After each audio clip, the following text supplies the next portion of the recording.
Assalamualaikum warahmatullahi wabarakatuh. Halo semua, dimanapun pendengar podcastku kali ini, semoga bahagia dan sehat selalu ya.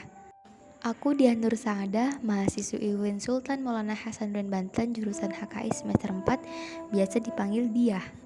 Podcast aku kali ini untuk memenuhi tugas dari mata kuliah Qawaid Fiqhiyah. Sebagaimana setiap 3 minggu sekali aku akan update tugas podcast ini ya teman-teman. Stay tune.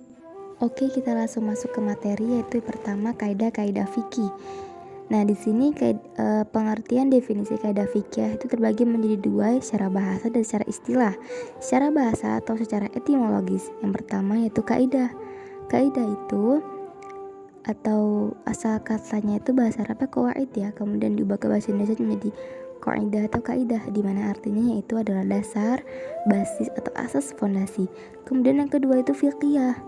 Fikih itu artinya fikih atau faham atau memahami. Jadi kalau disatukan itu berarti dasar memahami, dasar suatu pemahaman atau fondasi suatu pemahaman gitu.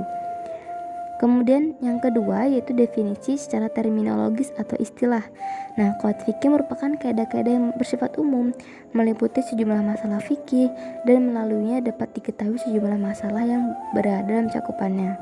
Nah, jauh dari itu, ternyata ada beberapa ulama juga memberikan arti pendapat yang berbeda menurut masing-masing ulama itu tentang qawaid fikih gitu. Nah, di sini ada Abu Zahra, Al-Jurjani, Tajuddin Subki, Imam Suyuti, masing-masing memiliki perbedaannya tersendiri. Kemudian ada objek kajian qawaid fikih. Yang pertama itu perbuatan mukallaf sendiri, dan yang kedua itu materi fikih yang dikeluarkan dari kaidah-kaidah fikih yang sudah mapan dan tidak ditemukan secara khusus dalam nas. Kemudian pastinya qawaid fikih juga memberikan manfaat-manfaat tersendiri.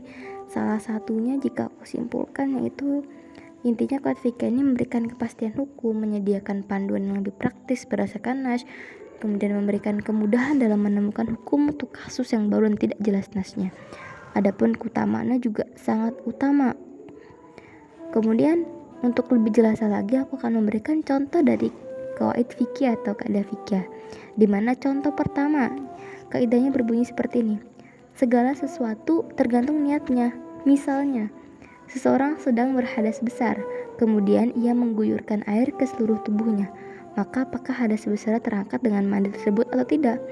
Maka bisa kita jawab berdasarkan kaidah di atas. Jika mandinya diniatkan untuk menghilangkan hadas besar, maka hadas telah hilang.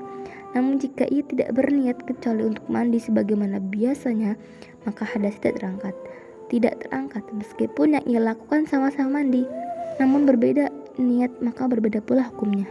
Atau contoh kedua nih, sesuatu yang kaidahnya berbunyi seperti ini.